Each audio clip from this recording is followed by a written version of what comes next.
I've seen so much transformation and growth just in the way that we think about our relationship with our members and our stakeholders. I just have such optimism for the kind of work that we'll be able to do. We have incredible experts. We have an incredible leadership team. I love my partners on the executive team.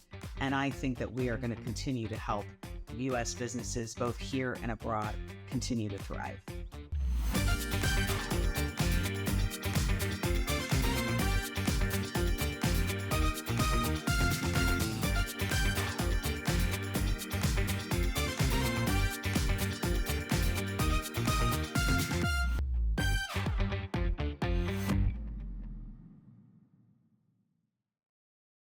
I have with me today Marguerite Eastwood, and Marguerite is the Chief Human Resources Officer for the U.S. Chamber of Commerce in Washington, D.C. And Marguerite and I had we kind of at the Unleashed conference about a month ago, and I am so honored to have you, Marguerite, as my guest today to discuss your role as the CHRO for the U.S. Chamber of Commerce. So I would like you to go ahead and introduce yourself and tell us and what the U.S. Chamber of Commerce is and what you guys do there. Sure. Like Denise said, I am the Chief HR Officer at the U.S. Chamber of Commerce. Just by way of background, I spent most of my career in corporate America in HR roles. I started at Pfizer.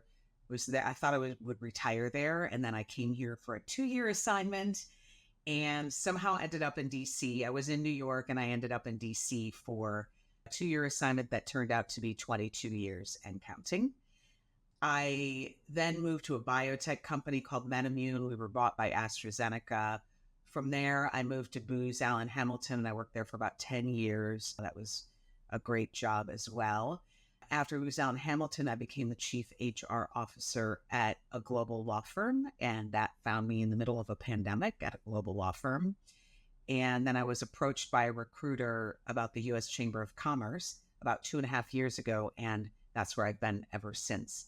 And to answer your question about what does the U.S. Chamber of Commerce do, so funny link to the recruiter contacting me. So when the recruiter called me, I said, no, I'm not working for the federal government. I'm not interested in that. And he said, no, the U.S. Chamber of Commerce is not the federal government. It's not the Department of Commerce. It's the Chamber of Commerce. I said, what is that?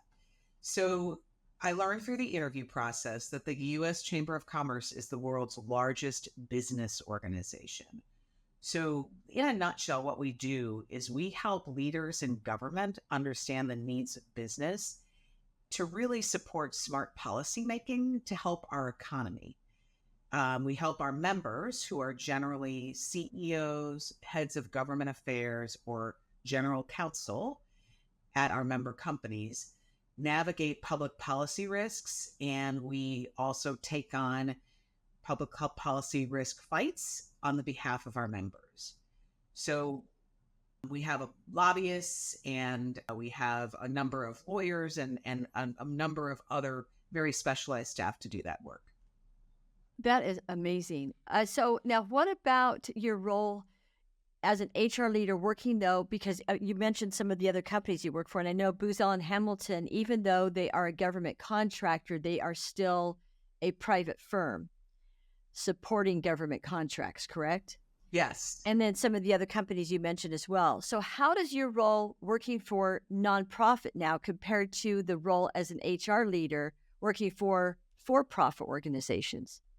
So it's interesting. In the interview process, I wasn't sure I wanted to work for a nonprofit because I had this misconception that if you work for a nonprofit, it's not really a business and it's not run like a business.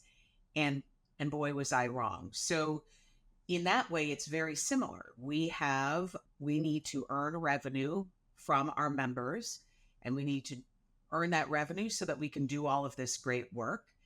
And we have a P&L of sorts. It's called something different because we're a nonprofit. I was asked to bring best practices for talent, such as focusing on career development, talent mobility, and helping staff find ways to do their jobs more efficiently and more effectively. So those things are very similar. And bringing all the work that I did in for-profit to nonprofit has been very similar. But I think the biggest difference in working for a nonprofit that I didn't really appreciate until I got here was working for a mission-driven organization has really been a surprising delight. One example is recruiting is so much easier. We can sell people on our mission. Like, who doesn't want to work for an organization that is promoting and defending free enterprise and helping businesses serve people, solve problems, and strengthen society, helping organizations create jobs? We find people in our recruitment process who don't even know what the US Chamber of Commerce is, just like me when I started, and we sell them on our mission and they come and work for us. So it's really been a delight. The other thing I will say is in our engagement survey, we hear time and time again how people are so aligned with our mission. They know what our mission is, and it helps us with engagement and retention. Okay, that's a really an interesting point that you've brought up. Now, who is it then that you employ actually for the Chamber of Commerce? So we employ a lot of different people. So we employ policy experts on every area that impacts business, from tax to supply chain, transportation, cyber, intellectual property, immigration, antitrust, energy, labor and employment, and more. I couldn't even possibly name all of the policy areas that impact business. So all of those different policy areas, I've been here 2.5 years and I still can't name them all. We also employ a large number of lawyers in our litigation center and in our Institute for Legal Reform. Of course, we have government affairs experts, both US focused, regional focused, like in the States, and then also internationally focused so that we can help our member companies in every country that they do business manage the regulatory situation in those countries. So if you named a country, we've probably got someone here who is an expert on the regulatory issues in that country and speaks the language. We also have your typical business people too. So HR and finance and event planners and marketing and communications experts and everything in between. Now, is this organization a newer organization? No, we've been around for 112 years. We were created by an act of Congress. President Taft thought that American businesses were so important to our economy and to our country that he wanted the business community to work with the government to try to make sure that we could have a thriving economy. Seriously. How, and Yeah. why aren't we in the news with this? No, I'm serious. It's so funny. I worked in DC for, I don't know, about 15, 20 years, and I didn't really know what the US Chamber of Commerce did until I got here. This is important information to share. I mean, I am so grateful to have you as a guest. I mean, you guys are a well-kept secret for a lot of us, right? And I've been in this business for a really long time. And I mean, I've heard of the U.S. Chamber of Commerce, but I didn't know what kind of impact that you had on small businesses, right? And creating small business programs. In fact, there was one that we had talked about, and I think it was called CO. Yes, CO is I want to say that CO started like right before the pandemic. So what it is it's the U.S. Chamber of Commerce's guide to starting and running a small business. And you can find all of this information, and it's for all small businesses across the U.S. It's at uschamber.com/co, C-O. And there is just tons of free advice out there, tools, articles, guidance on how to run your small business in 3 different phases, sort of organized by start, run, and grow. So start is if you're an entrepreneur and you want to start your own business, it's everything you need to know to start your own business, from generating business ideas, researching the competition, coming up with a strategy, and how do you do startup. Then our next section of tools on the CO website is run. So practical and real world advice on how to run your business. So the stuff that you and I do, finance, HR, technology, business financing advice. There's an interesting article on there called 5 Steps to Building a Talent Pipeline.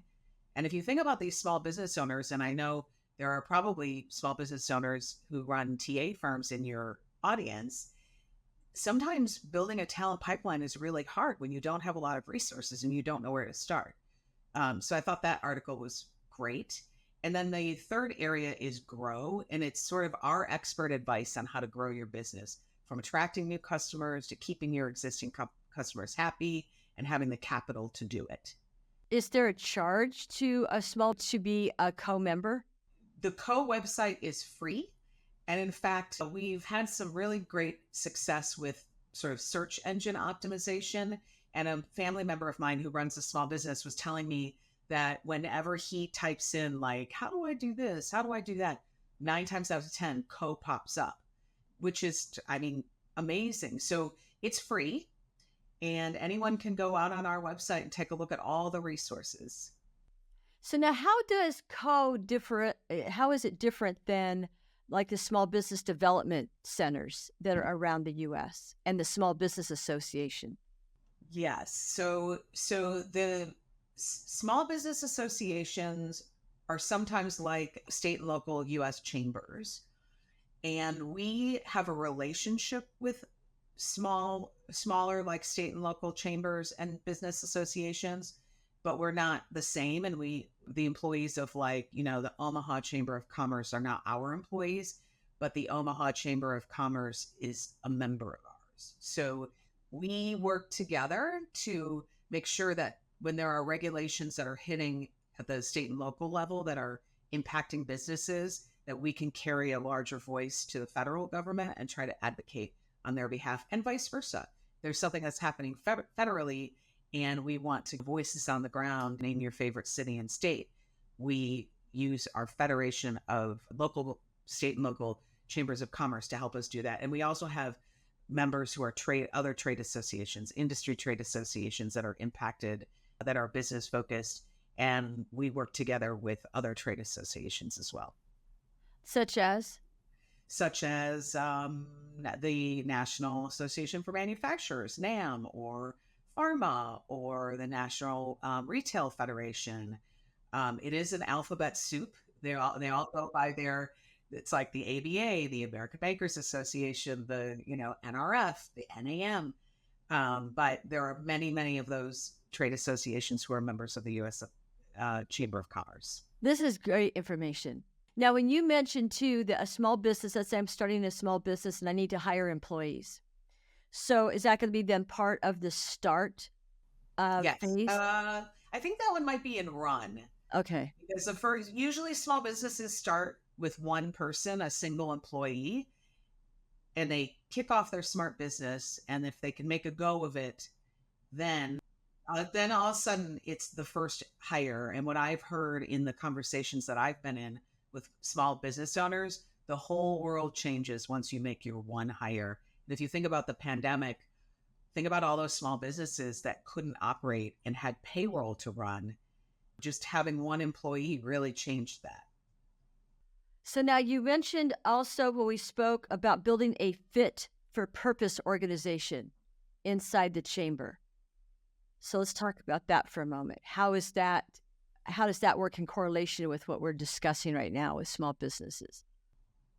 So when our new CEO, Suzanne Clark, was appointed in March of 2021, she wanted to make sure that the U.S. Chamber of Commerce, that's been around for 112 years, was fit for purpose for today and for the future.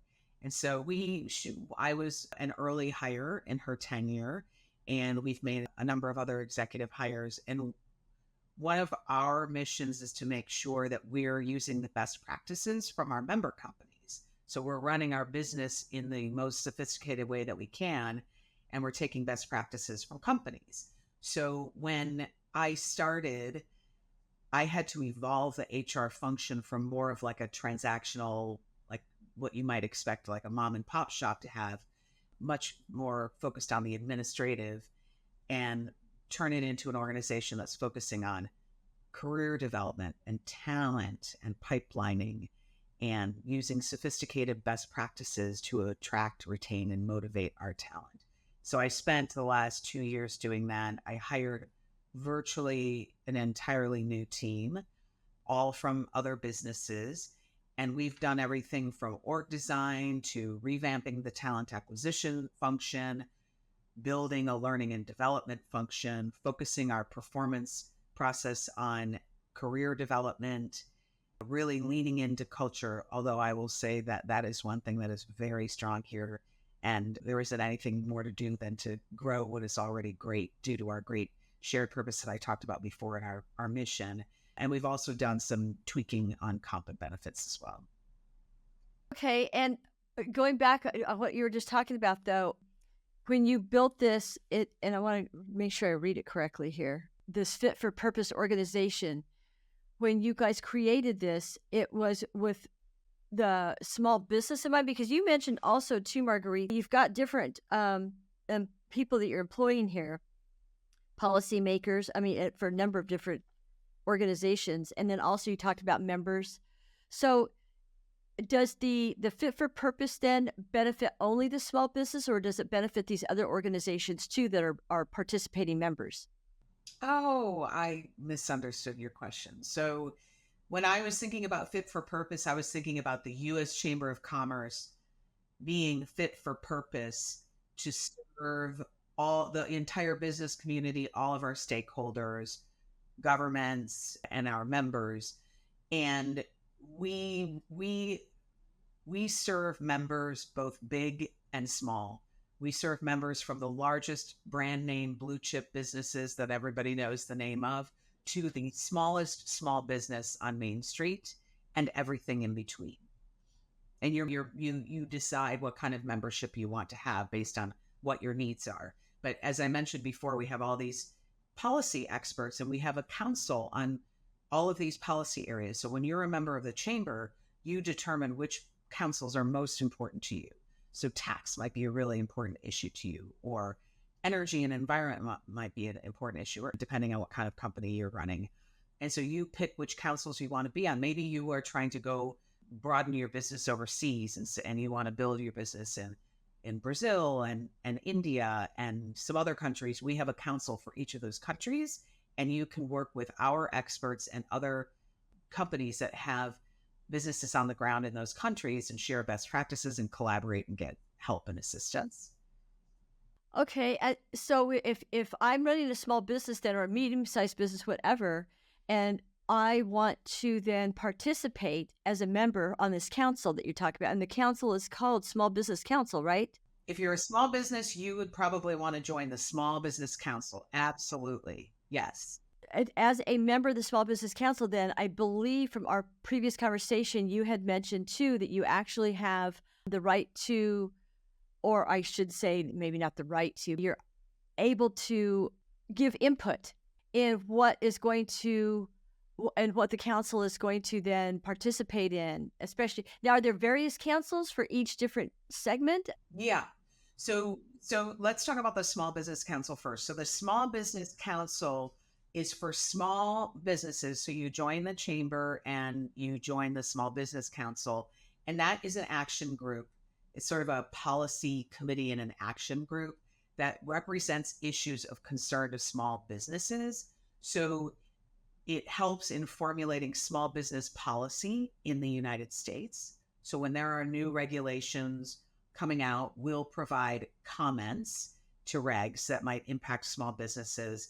Equally, there may be regulations in our other councils that are up for discussion and debate. And the Small Business Council may connect with one of the other councils, like the Tax Council, or, I'm using my example from before, the Immigration Council, and their input will feed into that other council to try to advocate on behalf of business if there are new regulations coming out, or if we're having an issue with regulations that are already in place. Very good. Oh, wow. So, okay, so I have a small business, so I'll use myself as an example. So I'm going to participate. I'm going to join a co, right? And then I'm also going to put in an application, I guess, to be on the Small Business Council. Is that what I would do? Or you just automatically just apply and put your information in, you become part of that council? So Co is free. So you can go on Co today and you can get all the free resources you want. You can get the newsletter. You'll get I get the newsletter. You get like a regular newsletter, and there's articles about new things that might be impacting small businesses. So that's free.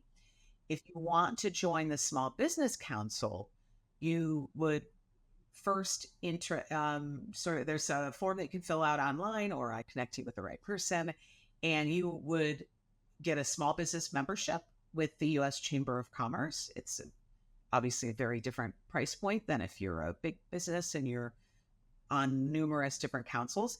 And then you'd ask to be part of the Small Business Council. Okay. All right. And then we talked about a little bit too about some of the programs, some of the U.S. Chamber programs and initiatives for helping U.S. companies succeed. And one of them was the Prompt Pay Pledge to support small business suppliers. Yeah. So we have a number of programs that I'd love to talk a little bit about to give like some real life tangible examples of what we're doing. So the Prompt Pay Pledge is really asking companies to commit to paying their suppliers and their vendors more quickly, or offer some private financing options. And it's to help the small businesses. If you think about small businesses, if they're waiting 60, 90, 120 days for every single person, every single one of their customers to pay them, it's really hard for them to run their business. And it's harder for them to innovate and think about more efficient ways of running their business, which ultimately helps the community that they work in, if they and their customers, if they're able to innovate and run their business more efficiently. So we on our website and have asked that companies sign on to the Prompt Pay Pledge. And there are some ways that we're asking companies to pay in a timely manner and pledge that they're going to do it. And we've had a large number of our members sign on to the Prompt Pay Pledge to help small businesses. You know, I've been working supporting the semiconductor industry for a long time, and I cannot think of one semiconductor client that we support that has participated. Please direct them to our website, and maybe they can have a look at all of our wonderful resources and also the Prompt Pay Pledge. Yeah, the only thing is finding the right people because they're such large companies. Yes. Yeah. That's exactly it. That's what we're asking, is that the company pledges that they will do this, and then they know who the right people are to make sure that whether small businesses are concerned, that they are paying timely. Okay, that's fabulous. Because again, as we are growing small businesses and as we are employing people, because I think this is an issue with a lot of employers, regardless of size. I mean, even some middle sized companies have been around. I mean, having to wait for invoices to be paid. Now, a lot of times companies will have third party vendors that they contract with who offer like a pay early program, but then you have to discount your invoices a certain amount, right? In order to get those payments made in a more timely manner. So is this something different than that? This is different. This is asking organizations to make a pledge to pay timely, and joining a coalition of people who are all willing to do that. And it is to help communities and just to help our economy. Wow. Now, is there something on the Chamber of Commerce website as a small business owner that I could go and pull down and send to like the companies that I'm working, my customers? Yes, you can go on our website, and if you typed in Prompt Pay Pledge, you immediately we have pretty good search capability, probably one of the best. We have a small business site that has all kinds of mainly resources for small businesses. And then we have the co-site. One of the other things I forgot to mention on the small business side that I wanted to tell you about and your audience is we have a podcast too. It's called the Small Business Forecast, and it is on Spotify. And it's like a 10-minute podcast. I think it's every week. And it talks like if you're the type of person where you're out doing errands or working in your yard and you like to listen to podcasts, you can get 10 minutes of like what's hot for small businesses, what's happening. Here's some help for you. Topics of interest to small businesses. So that's another one for you and for your listeners. Oh, that's great. Great information. Yeah, and I've got a couple of questions around that. In fact, I probably should ask now before I forget. So, on a podcast like this for a small business, one of the things that's coming up right now for the talent acquisition industry and the human resources industry is we have a lot of people who are waiting to get back to work. You know, we were all super busy 2 years ago. Things kind of went flat for a lot of companies and a lot of different, especially the tech organizations. I think that some of the smaller agencies that are out there who have maybe they're starting to pick back up again, or maybe other industries, healthcare, finance, government, DoD, you know, if these people are looking for employees, for example, because you talk about that as well, if they're looking for employees, are there maybe some on the coast site or on the chamber site that they can tap into to help them maybe do some recruiting and do some hiring? That's a great question. I'm not sure. I'm not sure about that on our website. We have a really easy to navigate website. We have redone the entire thing from top to bottom in the last few years. We created a new brand to be very business focused and fresh back in 2021. So I would say for the listeners to have a look at our website, uschamber.com, and type in anything that you're searching for, and more likely than not, you are going to find some information if it impacts your ability to run your business.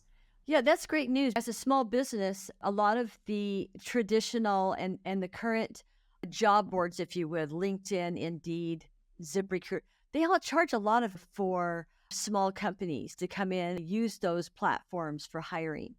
So I would imagine that if the chamber, and I think that you and I had discussed also hiring our heroes is a program you guys are very integrated with, correct? Absolutely. And funny story about that, when I was interviewing with the US Chamber of Commerce, or when I first found out about the US Chamber of Commerce, I actually knew about the Hiring Our Heroes brand before I knew about the US Chamber of Commerce brand, because many organizations that I had worked for, like Booz Allen Hamilton, had been strong supporters of the Hiring Our Heroes program. And basically what it is we have a number of different support systems for transitioning military and their spouses, existing military spouses and transitioning military, to help them find jobs. And if any of you have had family members who are serving and then tried to transition out of the military into private business, or are about to do that, it's hard to translate all of your amazing skill sets to the business world. So what we do is we have a veteran fellowship program. It's a 6-week long paid internship with businesses across the country, and veterans have the opportunity to learn while they're in this internship, sort of learn how to translate their skills into businesses. And it helps them with resume building and interview skills. But from my anecdotal research, talking with folks who work on our Hiring Our Heroes program, what ends up happening is that the fellows who are in the fellowship program, not only do they get an offer from the company where they did their fellowship, they are recruited and getting offers from our other members who partake in this fellowship program. So they're not getting just one offer, they're getting like 6 offers. And this has really transformed the experience from transitioning from the military, from being active military to private businesses. Okay, this is great news. And now what about the spouses? So the spouses, it's a very similar program. It is you apply and you get access to our network of companies that are offering military spouse fellowships. And it's the same thing, networking, hands-on experience, translating your skills that maybe went a little dormant because you've moved so many times with your military spouse. And so this program allows you to find employment. And a lot of times the military spouses have a more flexible arrangement, so they don't have to change jobs every time their spouse moves. It's been very successful, and that program has grown a lot over the last few years. Well, this one, though, sounds like, so if I'm a small business, and let's say that I wanted to hire a couple of recruiters, for example, or maybe a coordinator, I could actually go then and find people then on the site that are part of this fellowship or part of these that I could intern. Is that right? You could offer to be the sponsor of an intern. And I mean, intern is kind of a funny word. You think about interns, you think about somebody who doesn't have any experience. And these fellows have years and years and years of experience. So they are, as an employer, you would sign up to sponsor a fellowship, and then you would employ the person through the fellowship program. Okay. And then if you want to hire them afterwards, then you would hire them. Okay, that's great. That's really great. And then also, one other point that I want to ask you about is to stand up for free enterprise. Yes. So we have found at the Chamber that the American free enterprise system is under threat. We all have heard like the memes and in the news about Washington dysfunction. If you live in Washington, you hear about it all the time on the news, how Congress is really unable to pass legislation because they're at odds with each other. But how that's impacting businesses is that if the US government is not making regulations happen, they're happening in sort of a patchwork quilt way at the state level and in foreign countries. And so then there's this patchwork quilt of rules for our economy that may change our economies in ways that could fundamentally change the conditions that are governing our businesses here in the United States, but also abroad in other countries. And one of the things that's happening right now in other countries is that there are numerous elections that are happening across the globe that could change the economic conditions and the business conditions in countries. And so we feel that it's really important to defend the free enterprise system in our country. So what we're doing is, and one other thing I just wanted to mention about that is an interesting fact that I heard about as part of this campaign that we have is that over the past decade, if you look at the annual risk disclosures of the S&P 500, the mention of government as a risk area for the S&P 500 has increased 30% over the last 10 years. So it's actually showing up as a risk for companies. So what we're asking people to do and companies to do is to stand up and use your voice in big ways and in small to start a movement to talk about how important the free enterprise system is to ensure that we have the same kind of flexibility that we have today for our kids and for our grandkids so that they can enjoy the same economic benefits and the same kind of free economy that we have here today in the US. Wow, I am so grateful you've brought that up. Now, when you talk about a 30% increase in risk, though, on the government side, can you be more specific and elaborate on that a bit?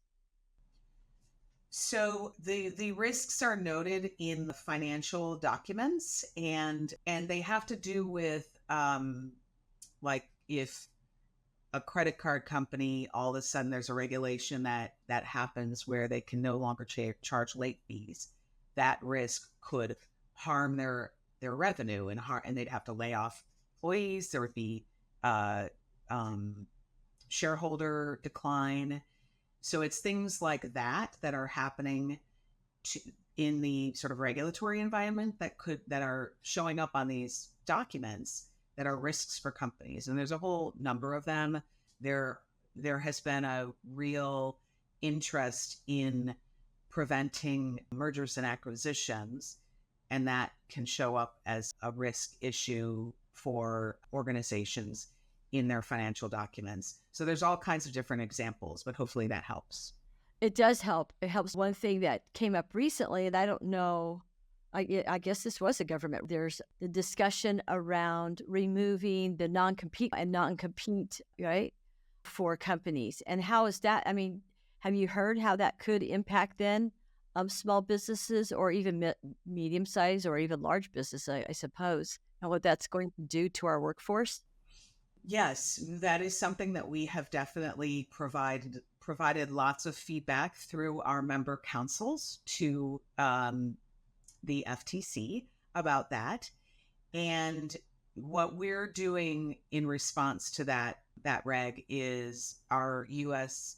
Chamber Litigation Center is actually suing the U.S. government for that, because we don't feel like the way that this regulation came out was lawful.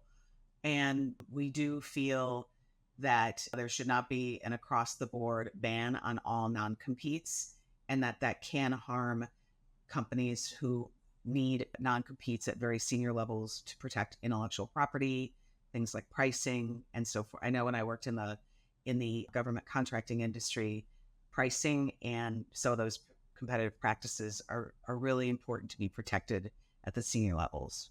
And again, I found out about as we need to know these important, especially, I've worked a lot in the medical device industry as well. And recruiting people from one medical device company to another was often a very difficult task because of especially on intellectual property that was being by an employee for one specific company, right? You can't transfer that skill to another company or that IP. So having something so black and white, what I didn't understand a lot of people in the talent acquisition industry is why was it so black and, like you said, without varying levels and without having some very specific pieces for, I don't know, like you said, intellectual property is a great example. And having been in this business a long time, I can think of just dozens of people we have tried to hire over the years, but they could not leave for one company for another company because it was going to impact the intellectual property. My own personal experience, and not speaking on behalf of the U.S. Chamber, I have heard of cases where very, very junior employees were compelled to sign non-compete agreements. And I don't think any of us would agree with that. If you are a junior employee and then you can't work in that same industry for a year, it's just not right that you should have to sign a non-compete. And that is my personal opinion. I'm not speaking on behalf of the chamber with that. And I think that's how this got started. But when there's a black and white ban and there's not any leeway, that can make it more challenging. Wow. Yeah. So in other words, then they just went from one regulation and then canceled it and without any variances or yeah. Okay. Well, this is super interesting. Another question that I have too, going back to Co, because you said Co is relatively new. Yes. So why was it created? What actually spurred on Co versus having the US operate the way it did prior to having Co? We heard from our small businesses that they were struggling in just needing information in the blocking and tackling of running their small business. And we heard from our members that this was important. So we created it and it just grew from there. I mean, I think it was much smaller in the beginning and we've gotten such positive feedback about it and so much traffic. Like I said before, if you type in a question about how to run a small business, 9 times out of 10, your Co is going to pop up. And so since it was so popular, it grew from there. So now what kind of changes do you foresee? Let's look at your crystal ball and tell us what you think the changes are for the US Chamber of Commerce and also for small moving forward over the next year or two, especially considering that we have this election. Yes, we do. So my crystal ball. So we partner with MetLife and we have something called the Small Business Index. And what we've seen, so the Small Business Index is a survey where we survey a number of small businesses through our partnership with MetLife. And we've been doing it since the spring of 2020. And what we've seen is sort of a steady increase in the sort of, what do you call it? Optimism about the economic environment for small businesses. So back during the pandemic, it was at around like 39% feel like we have a stable business climate and that the economy is helping them be able to run their small business. And now we're up to 62.3%, and we've seen a steady increase. And as long as we are successful in making sure that there aren't regulations that are a threat to businesses, both large and small, and making sure that we still have this free enterprise economy, we expect that to continue to grow, and we expect that the environment for small businesses is going to continue to increase and thrive. On the larger issue of the U.S. Chamber of Commerce, I've seen so much transformation and growth just in the way that we think about our relationship with our members and our stakeholders.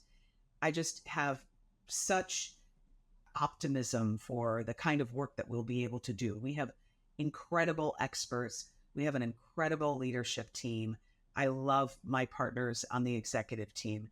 And I think that we are going to continue to help U.S. businesses, both here and abroad, continue to thrive.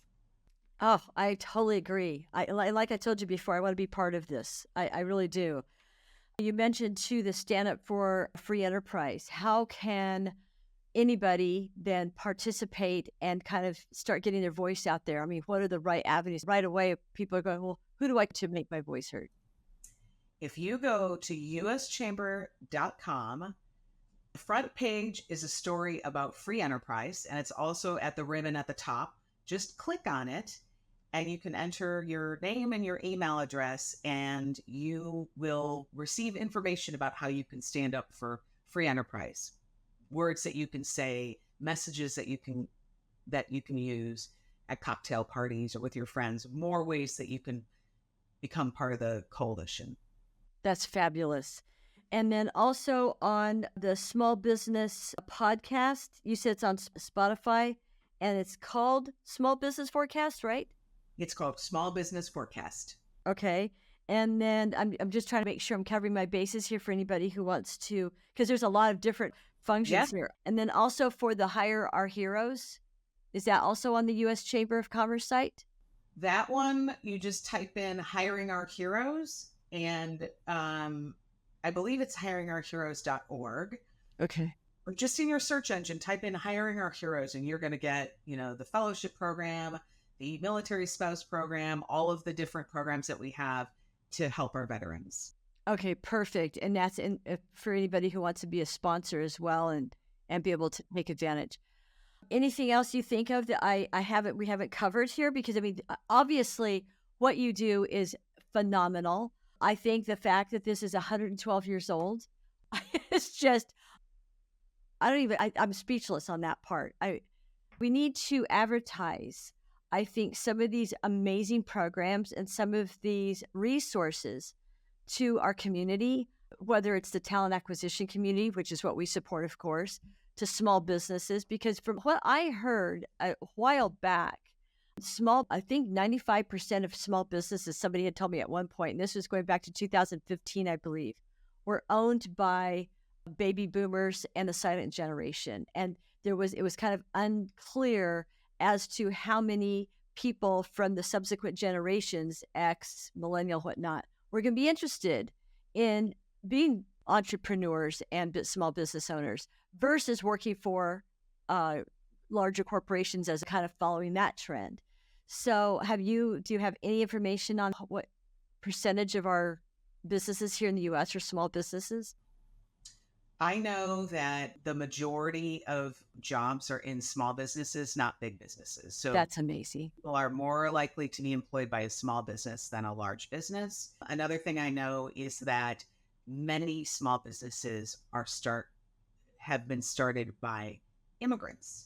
I know. So that is a thriving way that small businesses start in the U.S. I don't have age specific data, but it is a thriving part of our economy. And that's why it's so important to us to make sure that we're supporting our small businesses. Well, I'm glad to hear that because Marguerite, I mean, like I said, I thought, well, gee, if 95% of our small businesses are owned by baby boomers and the silent generation, what's going to happen to all those businesses? Are they going to close down? Are they going to be passed on to other generations?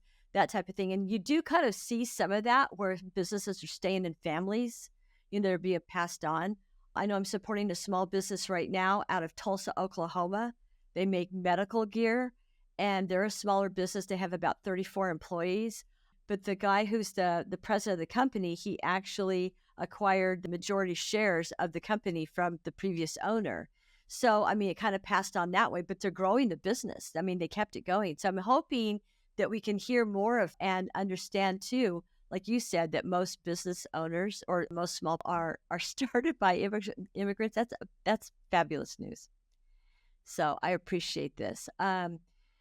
So I really appreciate your time. I appreciate all of the information that you've shared. This is fabulous, and I cannot wait for this to be broadcast. Thank you so much. This has been such a fun conversation, and I love talking about my employer, who I didn't even know existed 3 years ago. And I've just been blown away, both professionally by what I've been able to build in the HR team, and most importantly, by the work that we're doing for our country. Oh, I know. I had no idea you guys were around. I mean, I've heard of it, but I did not know what you did. I mean, because it's just not advertised. We need to advertise your organization Yeah, and you're get it helping out me with there. that. Yes, I Yeah, definitely will. No, we'll be blasting it all over. So thank you, Marguerite. And it's honor. thank you. It's great to be here.